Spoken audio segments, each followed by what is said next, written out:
Case పెట్టడానికి కారణం ఏంటంటే రమ్యకృష్ణ గారి మీద, ఇటు చిలక ప్రవీణ్ గారి మీద, అందరూ ఆల్మోస్ట్ ఆల్, ఇంకా ఒకే టీవీ మీద, కొన్ని ఛానళ్ల మీద టార్గెటివ్ గా తను తీసుకుందేమో బీసీ నినాదం, పెట్టిందేమో కేసులన్నిటి కూడా బహుజనుల మీద కేసులు పెట్టింది.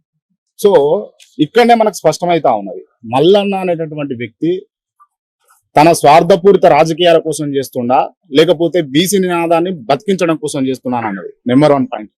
నెంబర్ 2 ఏంటంటే కేసు పెట్టిన వాళ్ళు కూడా కింద ఆల్మోస్ట్ ఆల్ అన్ని కూడా ఒక పోస్టర్లు రెడీ చేసి అన్ని వాళ్ళ ఛానళ్ళ నుంచి వదిలేసి, ఆ పోస్టర్లలో ఎక్కడ కూడా బీసీ బిడ్డలు కేసు పెట్టిరు అని పెట్టి మెన్షన్ చేస్తా ఉన్నాడు. అక్కడ ఉన్నదంతా కూడా తన పార్టీ అనేటువంటి వ్యక్తులే కేసులు పెట్టారు.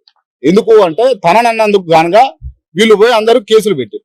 సో అక్కడ అన్నది ఏంది అని అంటే క్లియర్ గా అక్కడ ఉన్నటువంటి సన్నివేశం ఏం జరిగింది, సాయిశ్వరాచార్య అనేటటువంటి వ్యక్తి ఎందుకు వచ్చండి ఆఫీస్ కి, వచ్చిన తర్వాత దండం ఎందుకు పెట్టిండు, తన ఆ దండాన్ని కూడా ఎక్స్ప్లెనేషన్ ఏ విధంగా చేస్తాడు, అన్నా నువ్వైతేనే పక్కా మాకు న్యాయం చేస్తావు అన్నా అని ఈయన ఎక్స్ప్లెయిన్ చేస్తాడు.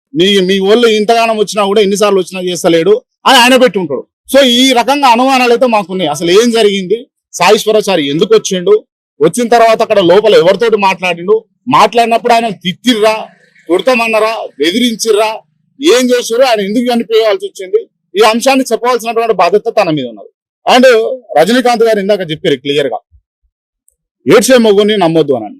ఆ దొంగ ఏడుపులు, అవన్నీ కూడా దొంగ ఏడుపులు, కంట్ల కంచి నీటి సుఖరాదు, అన్ని దొంగ ఏడుపులు ఏడ్చుకుంటా ఇలా ఉద్యమాన్ని మొత్తం శివరాజకీయాలతోటి తను డైవర్ట్ చేస్తూ తన పద్మం గడుపుకోవడం కోసమే బీసీ నినాదాన్ని వాడుతా ఉన్నాడు.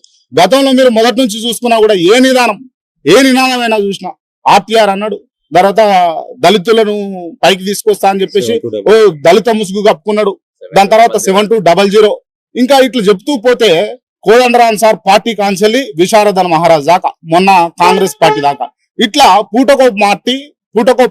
పూటకో వేషం కట్టుకుంటూ పబ్బం గడిపే వ్యక్తి నువ్వు. ఇవాళ బీసీ సమాజం కూడా నిన్ను నమ్మేటట్టు లేదు. తస్మాత్ జాగ్రత్త మల్లన్న, ఇటువంటి కేసులు కనుక నువ్వు పెట్టాలని చూస్తే ఇంతకు 100 రెట్లు మేము తిరగబడతాం.